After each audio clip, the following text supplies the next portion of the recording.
Hello everybody, welcome to the Man Alone Solo Role-Playing YouTube channel.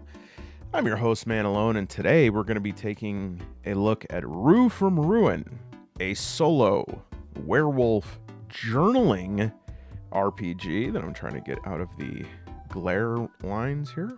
There we go.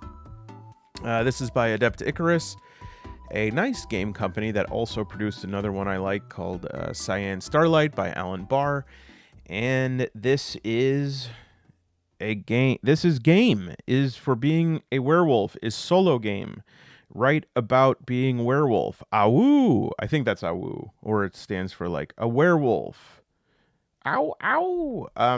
And I know that some of you, the werewolf might have been intriguing, but for those of you who have followed the channel for a while, what probably caused you to do your coffee spit was the fact that it's a journaling game. And, you know, those of you who know that about a year and a half ago, I declared anathema on solo journaling games. I officially, I ruled them NFM, not for me. It's not that I think they're bad. I do have some gripes and grievances, but mostly I just think they're not my jam. And so it got to the point that I kept trying them based on people's recommendations, and I just didn't enjoy myself over and over and over again. And so it just got to the point where it was like, there may be a time in which I find one of these I enjoy, or I find a way to enjoy it, but I'm not sure by that point if it will have been worth it. So no, I'm not losing it. No, I'm not being held against my will. You know, click twice if you are being held against your will. No, I am merely celebrating the month of May, or as I sometimes like to refer to it as the month of maybe. As in, maybe I can find a solo journaling RPG that I like. Look, it is every once in a while good to go back and reevaluate some of these things you swore off. Look at feta cheese. I remember as a kid, my palate was like, no, there's something wrong with this. This doesn't taste like Kraft singles. And now as an adult, I love feta cheese so much that I can't even get the brick of it anymore from the store because I'll just keep chipping away at it. Like I'm eating a cinder block of cheese and it's gone. It's gone. It's all gone. As if I were the Bumpus's dogs. And so, you know, tastes change, but in terms of role-playing games, more specifically than pace and taste, is my expectations of games. What I am expecting the game to give to me, what I am expecting to get out of it, that has definitely changed. And so I just want to try it on again, and especially I chose 3 games that we'll check out throughout this month. It won't be every video. Heavens no. Heavens no, it won't be every video. But we'll try 3 tabletop role-playing games, journaling games, and we'll see. And we're going to check 3 questions. We're going to try and answer one of 3 questions at least. Number 1, can I find a solo role-playing game that I like? Number 2, if not immediately, is there some way that I can modify the game, add something, subtract something, change something to make it more enjoyable for me? Or failing the first 2, number 3, if not, you know, can I clearly once and for all articulate what I think is missing or what is there that shouldn't be, etc. What made this tough is that 2022, when I got into solo gaming in a real way for the first time. And I'd actually be curious in the comments. Let me know if you agree with me on this, and if you know what these might be today. But around 2022, if you were to search out solo role-playing games, there were more than these. But the top 4 that you were going to find were Ironsworn, Starforged, 4 Against Darkness, 1,000-Year-Old Vampire, and Colossal. And you know, all of these have their fans for sure. And it was Colossal that I just really, really felt like I should like. And I recall that at one point I was like writing posts where I was like, this weekend, get ready, Man Alone's playing Colossal. And every time I would sit down and the rules were so simple and it was so straightforward, but there was something in me that was like, I don't feel like it. And that was the game that I finally was like, that's it. I'm not interested. I sold that game. Um, and from there I just kind of said, that's okay. We'll skip over that for the most part. And so yeah, I chose some this month that I think have some additional mechanics that could be interesting. Um, and more than just, sometimes journaling games will say they have mechanic, like Thousand Year Old Vampire will say, oh yeah, it involves, randomization. Yeah, kind of. You're rolling a 1d6 and it's, deciding what page you go to. But these are ones that seem to have emergent play randomization that is an actual gameplay mechanic tied to the qualia of the plot. So, Rue from Ruin. Like I said, Adapt Icarus. It's a little over 60 pages. It's really nicely illustrated, full cover, very affordable in both print and PDF on Drive-Thru RPG. And I also got these. These are pay what you want on Drive-Thru right now. I did print them out. They're postcards. I'll talk a little bit about what purpose these serve or could serve. And yeah, so this is going to be, we're going to have a great time either way. We're going to make the best of it. Thank you to everybody who submitted pre-generated characters for the pre-generation celebration month of April. I got so many great entries. It blew me away. We're so excited to judge those. So we're hopefully, well, that sounded weird. Like, we're not going to be judgmental, but we're going to determine who wins the 3 Fate Mills. Thank you to our House Creative for sponsoring that contest. And so we hope to do that either this weekend or if not, early next week. Either way, all of those will be uploaded to a shared folder once we're done so that members of the channel or anybody can go in there and grab a pre-generated character for a variety of different games. And we'll make a way so that, if people want to keep submitting pre-gens to that, I would be totally cool with that because it would be fun to just have this big library of pre-generated characters, especially for solo games, but for all games. So now that sort of promo period has ended, I'm very excited to announce a new promotion and new sponsor. This one, I actually made up like a little video to do it, but I'm gonna do this one on my own here just because it's the first time and I want to make sure I talk about the experience of that. So I'll try not to carry on too much, but success is not always guaranteed for that. All right, so a company reached out to me and they said, "Hey, we really like your videos, Manalone. We think you got the right moves." Which I do get emails like that from time to time, and I usually, for the most part, I understand that as sort of being, either that person has reviewed some of my videos and likes what they see, or maybe it's boilerplate. But it's not. I'm no longer to the part where I get an email like that and I start like doing backflips. I'm like, someone watched my channel, golly. Not quite, but they did reach out and they said, look, we make these dice. They are really, really special. And we were wondering if you would collaborate. And look, I am, I'm certified dice boy as much, more than I am a card boy. I'm a dice boy. And so I'm certainly happy to get some free dice. But in my heart of hearts, I was like, I can't shill dice. I can't do this because I was like, there's no way that I'm going to be able to like earnestly say to the people who subscribe to my channel, like, oh, these dice are better. And so they were like, well, how about we send you a set of them? And it was kind of like premium dice. They looked really nice, but they were also, on a website where things were very carefully photographed and stuff like that. And so the company is actually called Dice Nest. I don't know if I said that, but actually let me bring up Dice Nest here. And so I said, send me the set. Let me see what you guys are doing and what's so special about these. And if I like them, I'll let you know. Well, here's the thing. I opened these up and I'm not kidding. I immediately right into my email and wrote, uh, like, I sign me up immediately.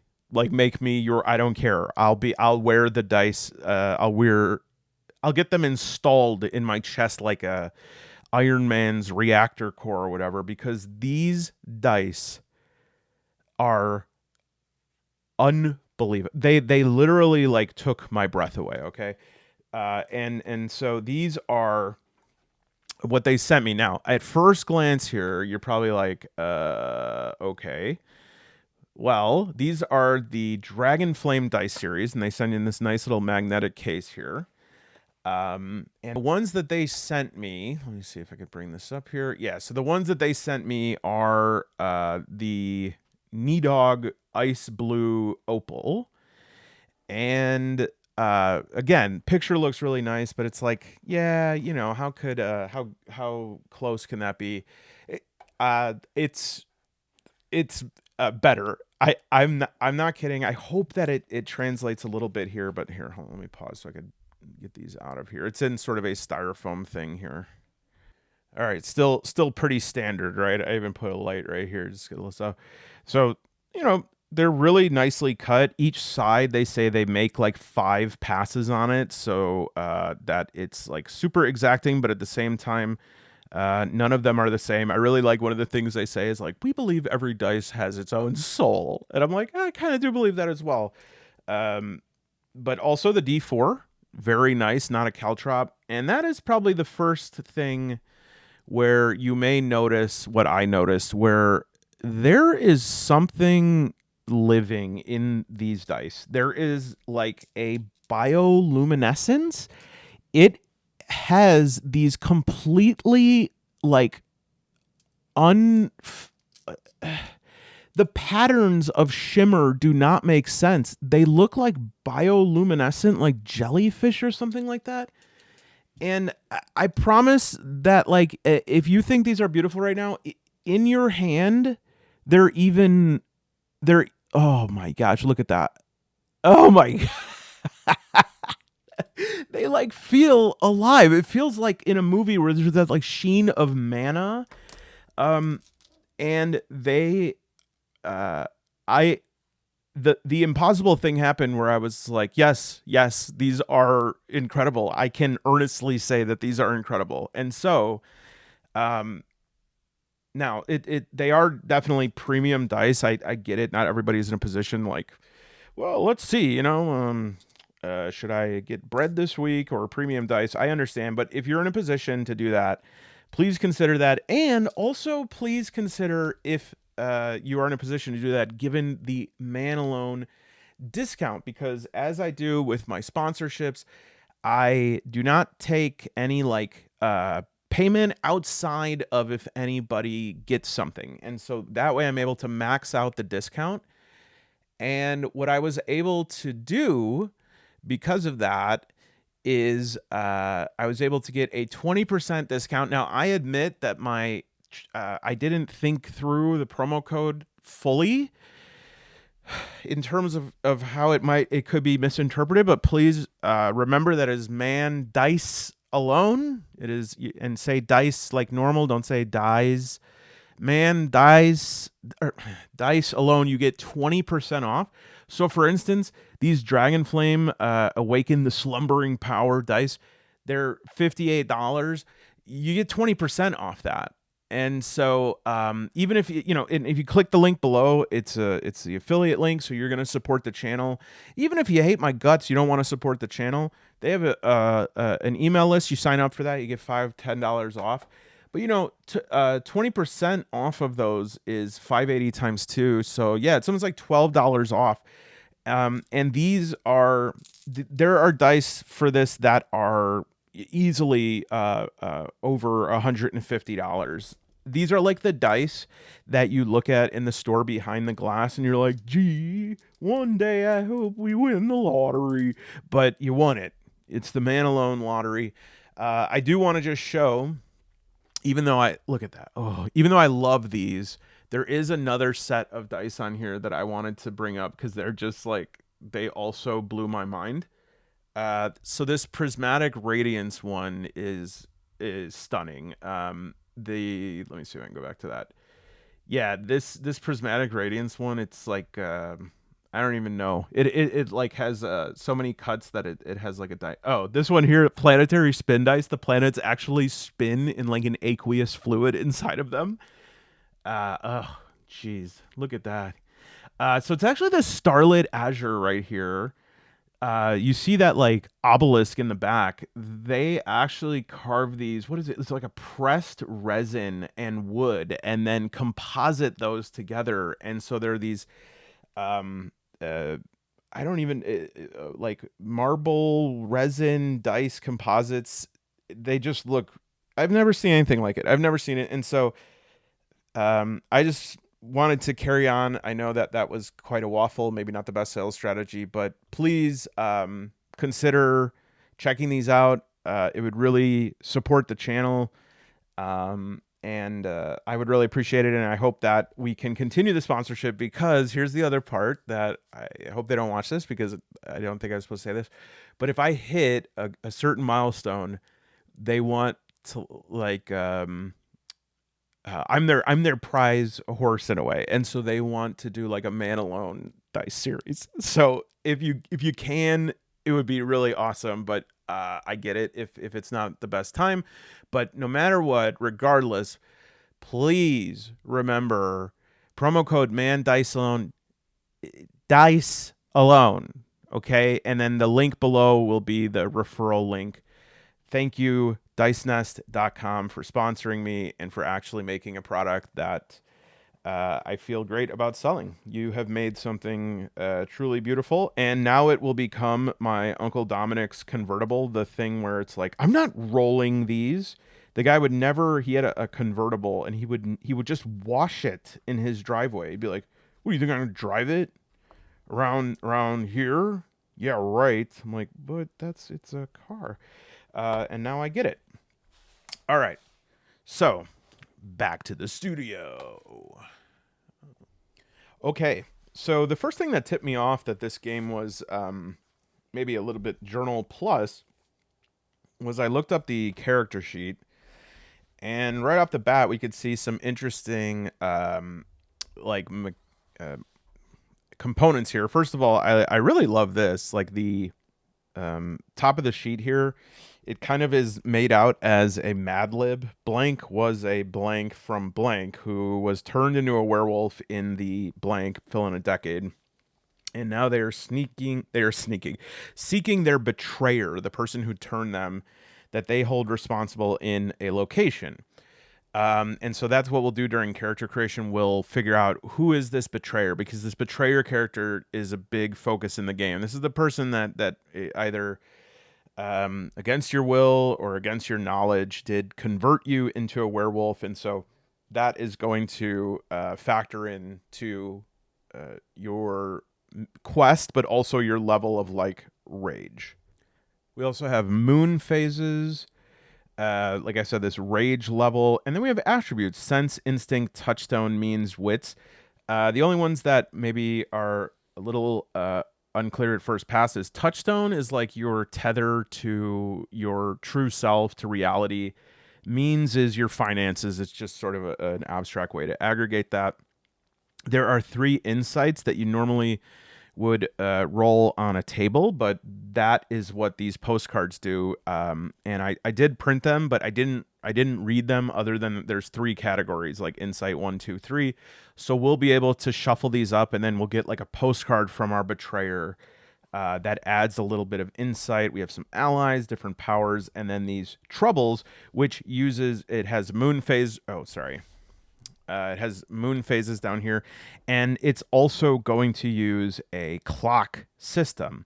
The dice for this game is a D6, a D8, and a D12. And yeah, so let's roll it up. But of course, whether werewolf, lupine, or human, I always need to have my characters are all named Jorma, and I really want to expedite that process this time. And so let's see. Can I order a Jorma, please? With like I don't know, like a something with a werewolf or something on it. One Jorma. Fries, please. Thank you. All right, let's see here. Oh, very nice. Yeah, there we go. So I have my Jorma. Um, and we'll throw that right here. So we'll find out our occupation. We'll find out where we're from, all that stuff. And we'll jump right into character creation and come back to stuff. But maybe we should start with inspired by Ironsworn, Thousand-Year-Old Vampire, Cyan Starlight, Blades in the Dark, The Wretched, and Marvel Heroic Role-Playing. Oh boy. Underworld, one of the greatest scoffs to the face ever, delivered by, at the time that movie came out, I may have had a crush. I don't anymore. I'm very happily engaged. Kate Beckinsale, who's that? But at the time, I did, you know. Okay, werewolves are bloodthirsty, shape-shifting monsters that stalk the night under the full moon. Legends blame their creation on a curse or other profane origins. The stories and movies, they're all fake. There's just one problem. Now you're a werewolf, and none of it seems far-fetched anymore. Rue from Ruin, or RFR, is a solo role-playing game about what happens when an ordinary person becomes the stuff of supernatural legends. Find the person who betrayed you and answer the questions that burden your mind. Why were you turned? Where is the person who turned you? Why are they running? Find clues, overcome your troubles, seek vengeance, and maybe even redemption as you uncover the answers in Rue from Ruin. That was actually pretty poor at the end there. Let's see if I can get a little bit of maybe some music going. What do we have? All right, we're going to listen to a little bit of Krypton by Troslotet. Put a link down on the bottom where you can get that from Bandcamp. Another CryoCrypt banger. And once again, thank you to CryoCrypt for giving us the auth to place this auth of music on the channel. Okay, so this is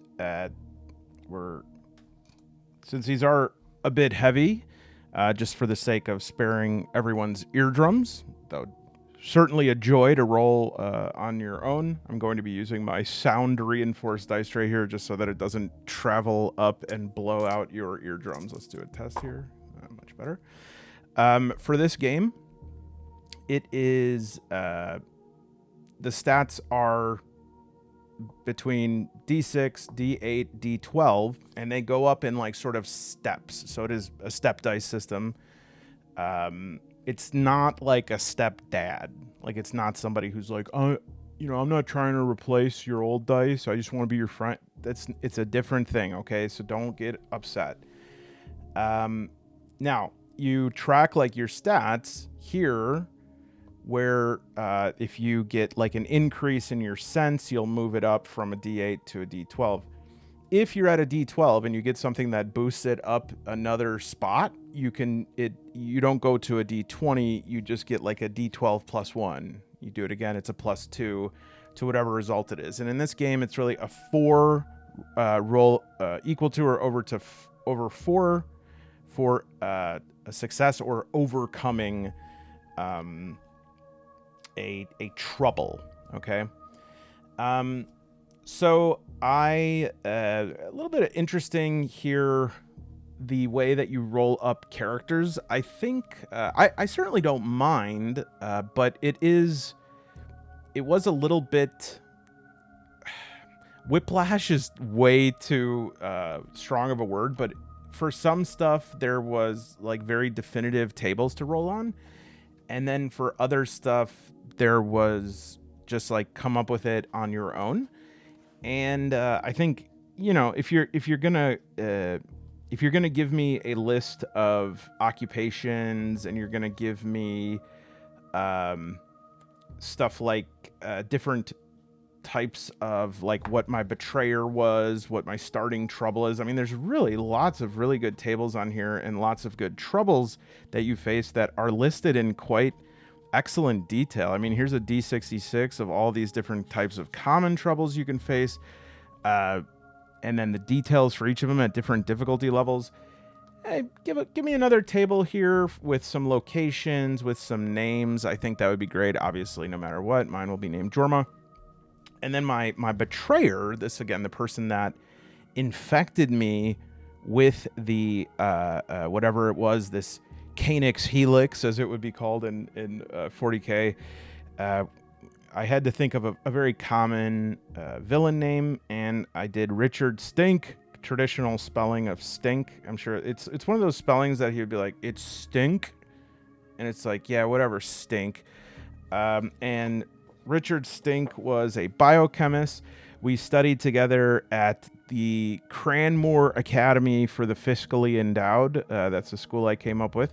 And all of this takes place in Hoboken, or at least the start of it. And Richard was my friend at Cranmore, but really was kind of jealous because I was effortlessly the smartest biochemist, and he was always number 2, even though I was basically a Bruce Springsteen. You know, I came from the poor neighborhoods of New Jersey, and he was from Manhattan. His father was on the Cranmore board, but he was my friend, and just as I was about to release some groundbreaking research, I was embroiled in a cheating scandal that I was not guilty of, but yeah, I have no idea how that happened, but apparently somebody left an anonymous tip that got me expelled, and so because of that, I've been a drifter in Honolulu. Now, the decades, it asks you to select something up to like the 1980s, I think. I did the 2020s. I don't really like...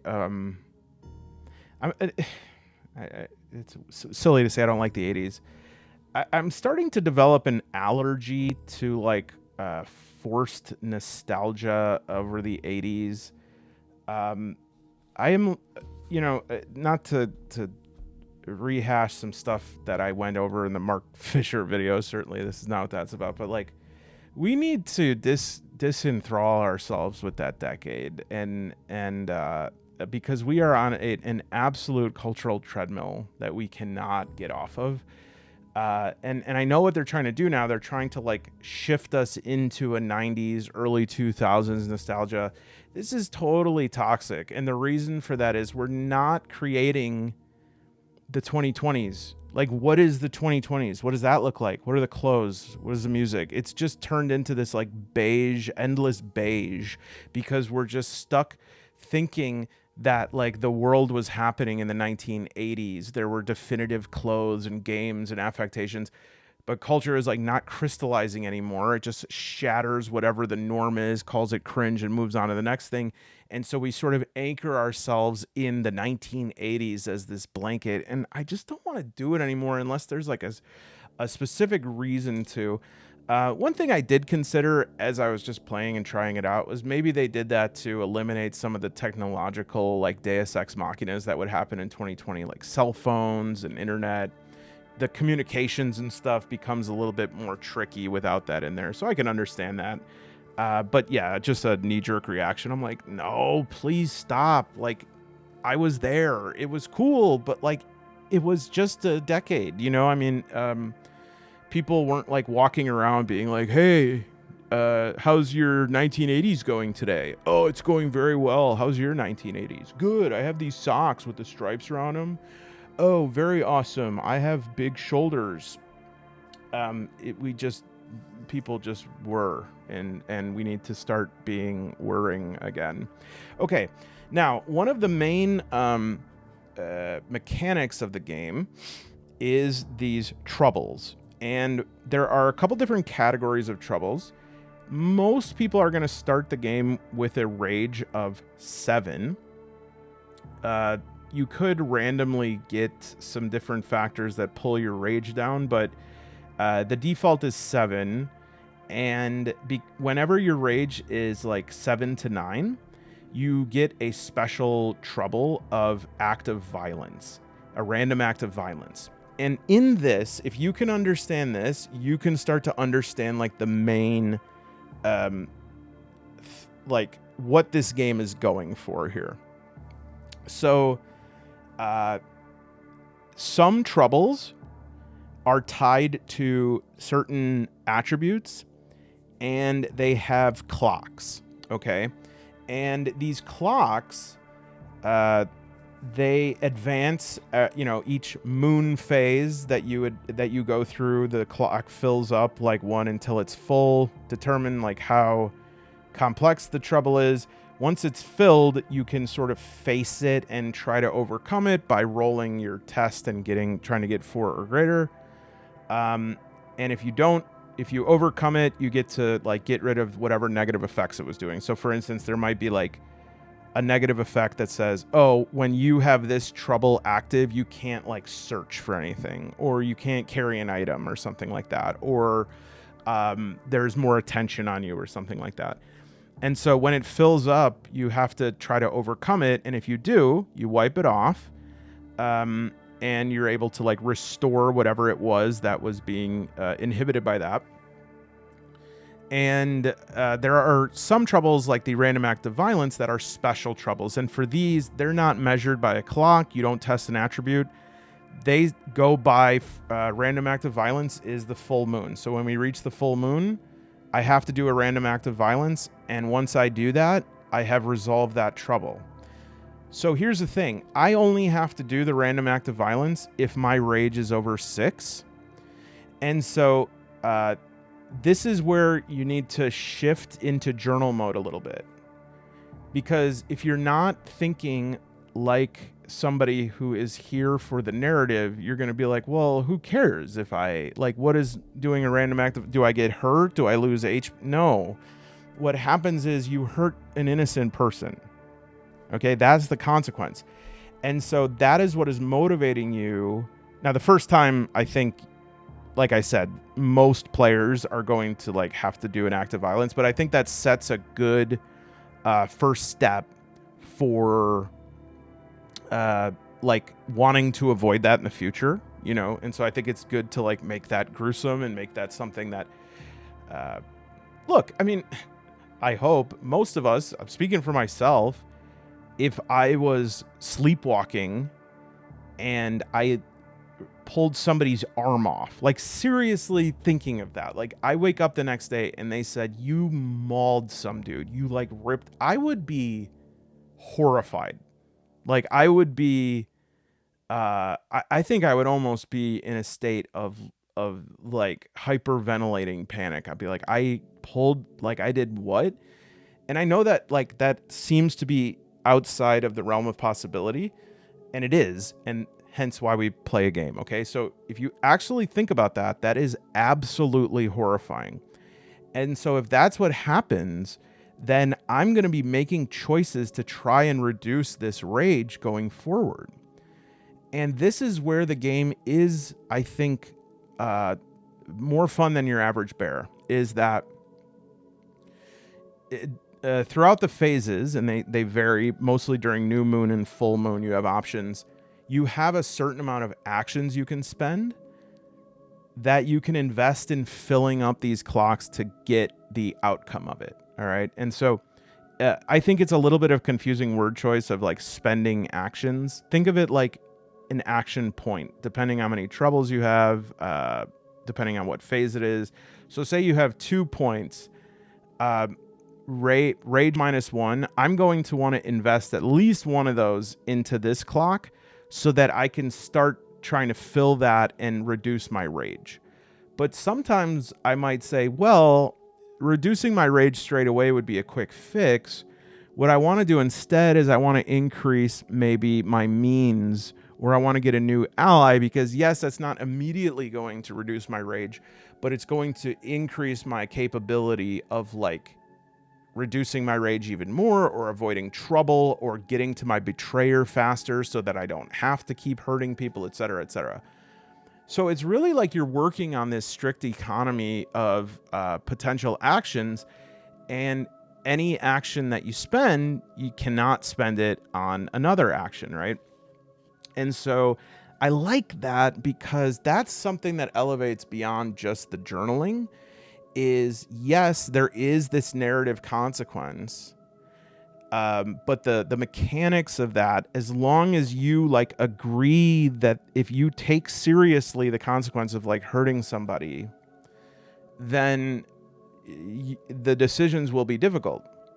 And you might say, well, yeah, but I prefer a game where there's more like mechanical consequences. No, you don't.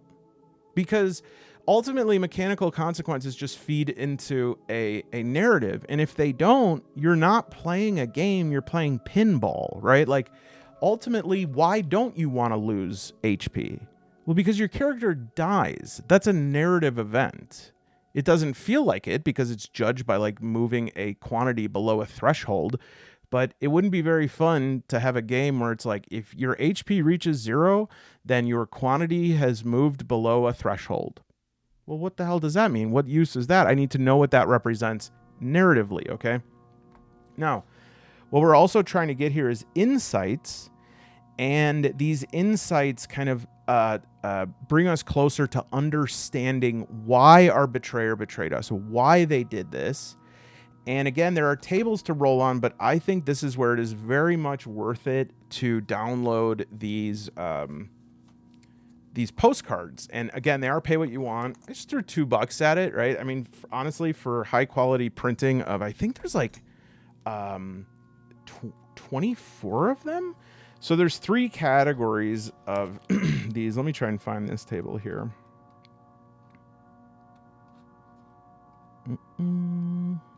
Yeah. So the first insight is a wolf insight, then a betrayer insight, then a personal insight. And so normally you'd roll on this. They can be lost under rare conditions.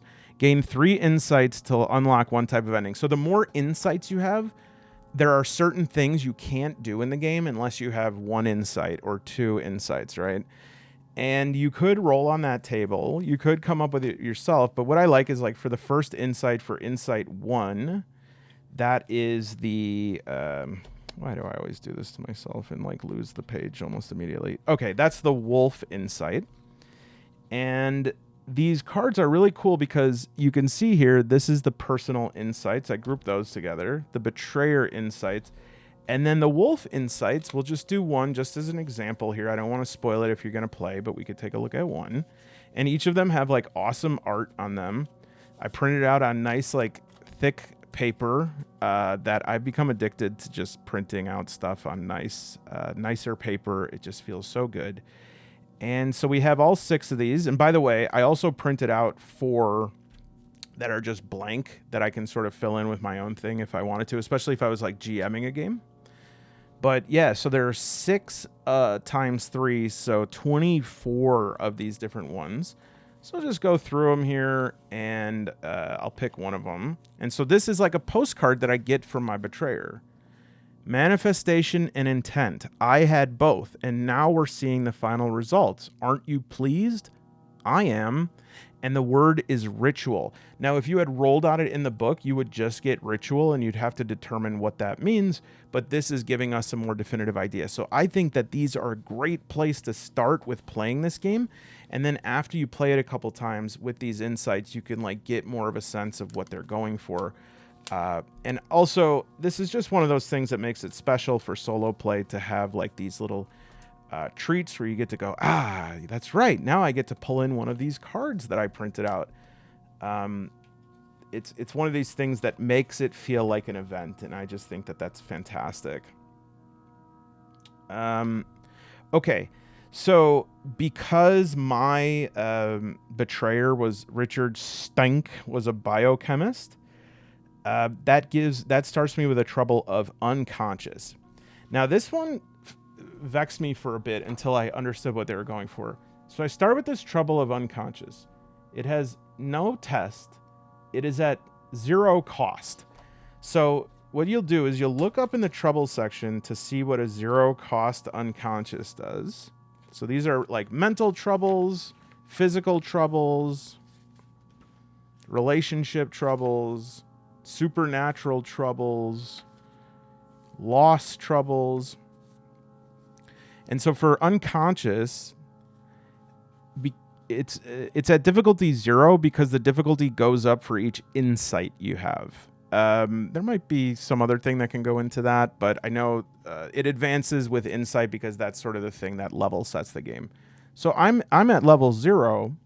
So the effect of it is I advance a moon phase and take no actions. The cost is 0. If the cost were 1, I'd have to spend something. I'd have to downgrade my means perhaps by saying, oh, I've got to take a taxi to a clinic to get this resolved. So -1 of something, whatever contextually makes sense. But this is 0. Unconscious, a hit to the head or a tranquilizer takes you down. Well, why do I have to advance a moon phase? Because that's all I can do until it's resolved. Because I'm unconscious. And so basically, a moon phase would pass. I would get to make no attempts to change my circumstances. I wake up, it's a full moon. Now I've got to do a random act of violence. And I don't have to test anything because unconscious, it was at level 0. I have no test. So as soon as that's done, I'm going to erase it. I've completed it. And now a random act of violence, I have to clear that next as part of the cycle of play. And I have to generate it. Now, this is another thing that, let me actually do one more sweep of the book to make sure I'm not speaking out of turn here, but I think we're missing something. Yeah. Okay. So this is a bit of a mystery of this book, I would say overall.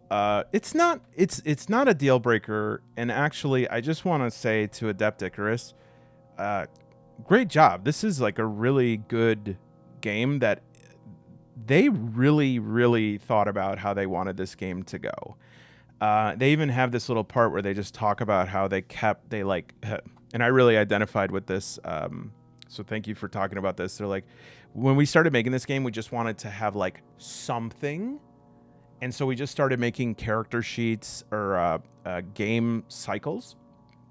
And it just didn't work. So they kept like modifying it and saying, well, we'll come up with this later, but like for now, let's just put anything down and use it as best we can. This part doesn't work. We'll change this to just have this temporary one. And eventually they got to a point where they kept updating it until they're like, whoa, we got to the one we wanted, right? And there is a little bit of a section in the back here that shows like the history of character sheets and stuff, which I thought was really sweet and nice personal touch. In this section, the appendix, I think we really could have used a general Oracle generator because, and this is the vexing thing here, there are so many great tables in terms of all the different mechanical pieces of it, and there is a yes/no Oracle table, and there's tables for allies and items, which you'll find, but there's no like general spark table, and I don't think it would have to be much. I mean, if I were to have my druthers, it would be like a D66 or a 2D or 3D 66, something with just like subject, verb, object, like runs, difficult, path, or something like that, because you have these moments. For instance, I have to do this act of violence. Well, if I'm journaling, even if I'm not writing it down, which I did not, I just kind of talked it out like I normally do. Well, I want to know what that violence was. That informs my character. That is going to be traumatizing for me. That's going to stick with me. I might have flashbacks of that. It might be somebody that I found out I knew, or somebody's who I knew their sibling or something like that. And so I really could have just used like a scattershot Oracle for that.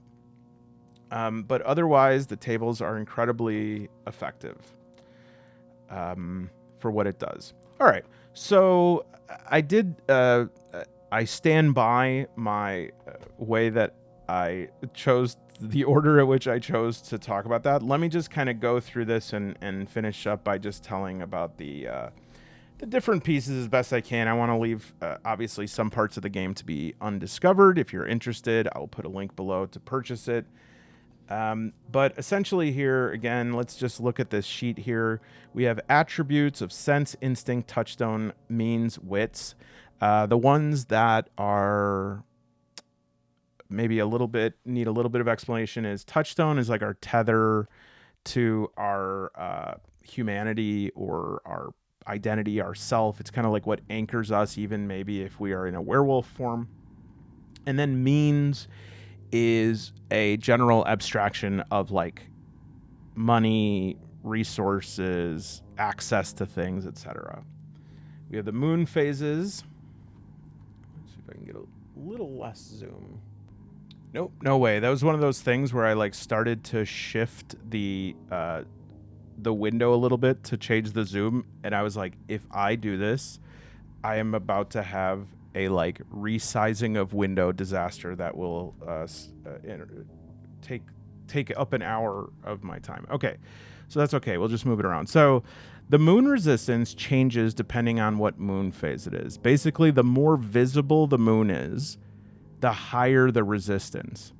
And from a sort of immersive narrative standpoint, it represents how much control you have over your werewolf side.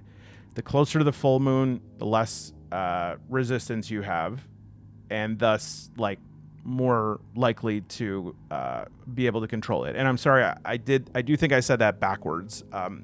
The moon resistance is your moon resistance, right? So at full moon, your moon resistance is 0. You have no resistance to it because it's just all moon, no breaks, right? At a new moon, your moon resistance is +4. At a waning crescent, it's +3. It's highest at a new moon, and it's at 0 at a full moon.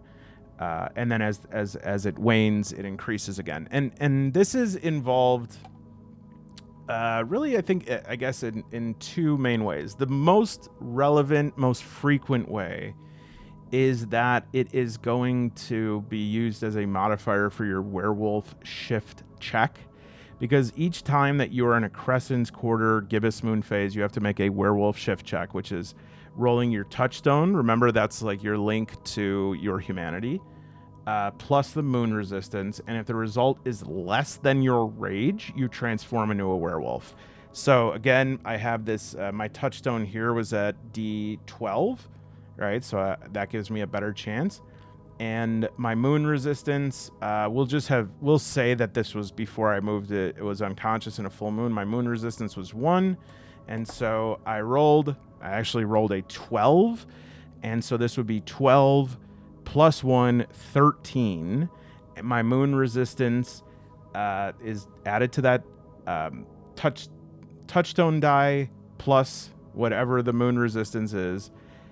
If it's equal then or greater than my rage, which it is here, my rage is 7, I get to take 2 actions.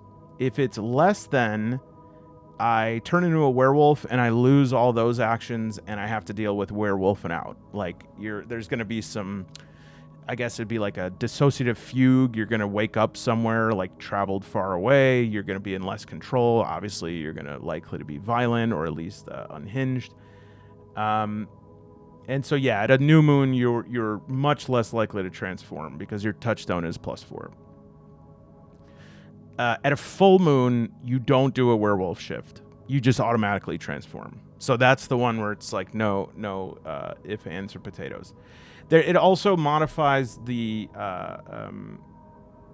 in certain moon phases, you do search, hunt, or clue rolls. Like those are options that you can do to try to figure out what's going on or to find clues or items or whatever. And so the moon resistance, some of those rolls will allow you to add moon resistance. So from the search table, I think it says, remaining search die result plus moon resistance and then determine what you find on the table, and so it will increase your table outcome. Like what thing comes up here. Let me show you what that looks like. Okay, so in a crescent, quarter, or gibbous moon, you can search, overcome, or travel if you're still human. Use your time as you wish and choose 2. Repeat choices are allowed, so you could repeat an action. You could do a search. Searching allows you to find items, allies, and even insights to further your story. However, it isn't without risk. Sometimes you run headlong into troubles and lose allies if your search goes awry. To search, use your sense and wits attributes, but use them wisely. So we choose one result to search, use your sense and wits attributes. I think we roll those together. I'm fairly certain. And let's just see what's our sense and wits here. So my sense is a D6, my wits is a D12 plus 1, so that's really good. So 2 plus 1, 5. So 3 to 11 is I find something and I go to the table below. If I would have gotten greater than or equal to a 12, I would have gotten an insight. In addition, and if I already had 2 insights, that would improve an attribute rank. But yeah, so 3 to 11 is the most common outcome. And now we search and we do the remaining search die result plus moon resistance. So I'm a little bit... Oh, I see. Okay. I got it now. I remember how I figured this. So basically, we're going to roll both of these. And I would see here I got a 6 and here I got an 8. And I would choose which of these is the test for this. So obviously I would do 8 plus 1. I mean, I don't have to actually because both of these are pretty much going to be the same outcome. But I would do, let's just say I would choose 8 plus 1 is 9. No, I wouldn't. I would do 6 plus 1 is 7. And then left over would be my other die is 8. Plus the moon resistance of 1 is 9. And 9 to 11, I get to roll D12 on an ally table, which is great. That means I find an ally. I could also on that table find an item, common, but I can also get common troubles from that table. Are we starting to see how this works here? It is pretty cool, right? As the moon age advances, again, this is this sort of proto-system for leveling. Now, as you're creating your character, you get different powers. Mine was a healing factor, and this allows me to automatically overcome physical troubles at the beginning of each full moon, but it has the side effects of lowering my means. Just so you know, as you're like creating a character, your means are going to go like, or your attributes are going to go up and down. It'll be like, okay, who's your ally? For me, it was my older brother, so it was like +1 means, and so I put my means up. And then it was healing factor. Cool. Here's what that power does. What's the side effect? Oh, my means is -1, so I go back. I was a drifter, so I have no item, but I did get +1 touchstone and wits. And so yeah, this is essentially like we're searching for answers here. Now it does have this sort of scavenger hunt as mystery solving mechanic thing that is sort of an inescapable way of dealing with mysteries in games. However, it feels more natural because the insights that you get can be interpreted in whatever makes sense contextually, and then having more insights indicates that you're further along in the game, and so more options open up. Now, your rage will fluctuate based on certain outcomes. You can also spend your action points to reduce rage. That's 2 action points, so I would like spend 1, 2, and then my rage would be -1, and then I would erase that clock. I've used up my actions for that round, and now I'm at 6, which means I don't have to do an act of violence unless it gets upped again. Now, say that my rage keeps going up because of things. You know, I'm just not managing everything well. If I am at 9 for 1 round, I mark one of the max things here. Say I go back down, phew, that was close, and now it builds up again, and at the end of another round I'm at max. This is one of the end game scenarios. When you are at max rage for 2 round ends, you now have to roll on a table that's like, you succumb to your lycanthropic ways and become, further and further divorced from the truth of who you are. You also can do this way. If you spend 2 rounds with no rage, then you can sort of cure yourself of that. Okay. Again, these are the actions, the spending for them. These are the allies.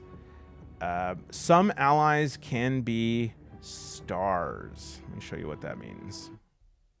I paused the wrong thing, but that's okay. Let's pause the music. I want you to hear all of it. This song is called Yarn Salar. Okay, so this is I'm going to explain this, and then this will be actually a first example of maybe not a criticism, but I think an area that could really be tightened up for the second edition. So starring an ally, putting like this star, filling that in, that is an act of starring an ally, which means that basically they are more resistant to being lost. So not only is it less likely that they will die, that they will no longer want to see you, etc. It kind of buffers that, because some negative outcomes could cause allies to get hurt or to not be able, if they see your werewolf side, they might not want to be around you. There are, in fact, some beginning game powers like the chameleon. If there is a cost for trouble, ignore it, but the side effect is allies leave you after 2 moon ages. So starring that means that they cannot be lost unless there's a specific instruction to lose them. And in fact, there will be some consequences. We'll say like lose a non-starred ally. Okay.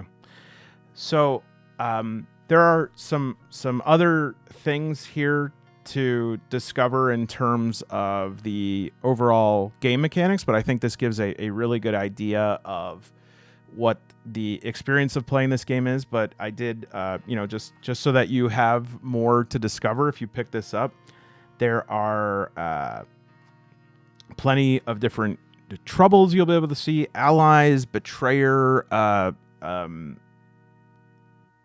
occupations or archetypes, different phases of tracking, finding, tailing the betrayer if you get enough insights, and then if you catch them, you have to decide what to do with them. Insights, we talked about those a little bit. Those are very cool. Seeing all the different powers you can get, what it looks like to be powered up, the moon age advancing, and just being able to, if you keep going through this very tightly described game loop here, and you keep going forward, even if you're having bad dice roll luck, you still get to on your on the 7th new moon, you get a +2 rank for your touchstone, etc. So there's lots of stuff here to still find and enjoy, and it is, for the most part, in fact, overwhelmingly super well laid out. Tons of examples, including this entire little exemplar here. Pictures are really cool. Everything's easy to read.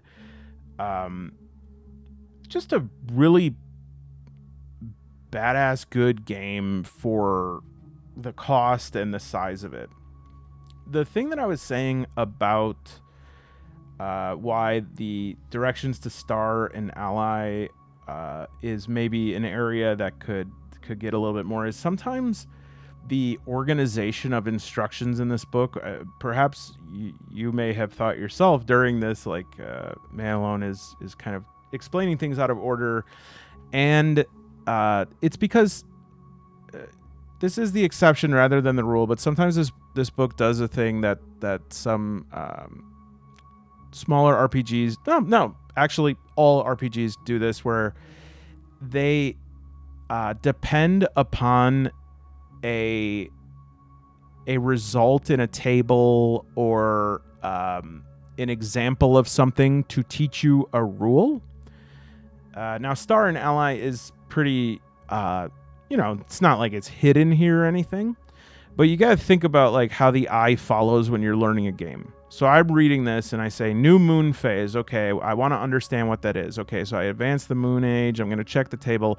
So I choose new moon actions and then I go, okay, so these are the new moon actions down here. Cool. When I need to use those, I'll come back. But actually, because I don't read through every single example when I encounter something new in a game, and maybe that's just how I do it. But for instance, if you encountered a list of like, here are the 9 different types of shields in this game. Do you read all of those shields and look at all of their stats, or do you just go, great, here is where I'll find the shields when I need them? Because the latter is what I do.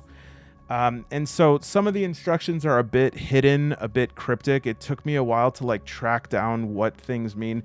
There was also like pre-reference, which is somewhat frustrating when an instruction or gameplay guidance is given about something that has not been explained yet. But sometimes in this book, it would say like, oh yeah, see more about this on page 19 or whatever. But sometimes you just be like, well, what is that? What does that mean? I also think that the way they talked about this process of like repeated refinement of the loop and everything, they do really have an amazingly tight gameplay loop.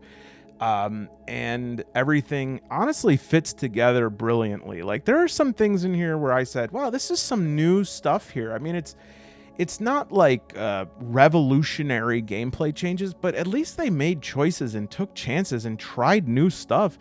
And usually when people do that, you have to have a lenience with it because you're like, well, they're trying something new. It doesn't totally work.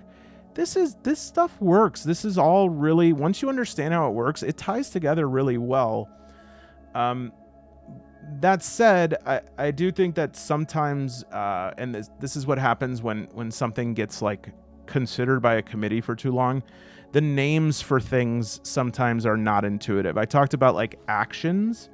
Oh, good. The ants are back. Must be because it's warm outside. What are you guys doing? You frozen all year? Because there is like a specific action. I think that is the way that I would choose to describe that, only if I had been like rolling around that idea with people for like 3 months, and then I'd be like, oh, that makes sense to me. But as the player, when it says choose an action, I don't immediately think that means like choose an action to dedicate a point to. I mean, that to me, that means choose an action. So minor gripes, just kind of giving like some balanced feedback. I am going to try to do more of this on the channel. It's hard for me to do this because having made games and just being so appreciative for really cool games, it's really hard for me to be critical because I just know how difficult it is and how deflating it can be when somebody doesn't like everything in your game. But at the same time, I do feel more and more I've been reflecting, and I do feel it's incumbent on me to point things out so that people can make informed decisions about the games they want to get and want to play, because I also they are in this situation, not like Adept Icarus is like the overlords or anything, but the consumers are always consumers at like normal middle class and below people are always the one who are at the place of disadvantage, right? Like we are always the ones with less information. We have the highest level of risk in terms of our individual interaction. So I want to give that information, but at the same time, I want to recognize when effort is there and ideas are there. But with Rue from Ruin, I'm glad to say that there's more than that. There's actually a great game architecture and a game that has journaling elements and is actually quite fun to play. So being that this is the first like journaling game on try, obviously this is very heartening.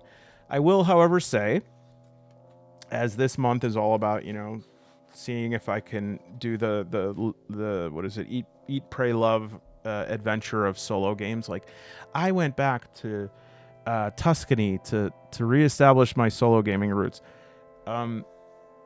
Would I play this game again? Yes, but I don't think I would journal it. Like, I don't feel I am attracted to the mechanics of the game. I think it offers cool narrative opportunities. I think it's a very inspiring set of mechanics that makes me want to incorporate this in more games, but I'm more interested in those than necessarily the journaling part. The journaling part to me would be an after consideration, and one that I as was my experience when I tried many journaling games, I just don't have much fun journaling. But I think this game does another thing right, which is that recognizes that not everybody wants to journal, and uses language like, if you decide to journal this. And I think this is a game that does just fine with verbalizing the story, writing bullet points, as long as you're a person who can sort of remember past points to tie them back into the story. And so I think another form of journaling that would work really well here is like constructing a concept map, which I think is on brand for the type of game that it is. It's a unique approach. I love the postcards.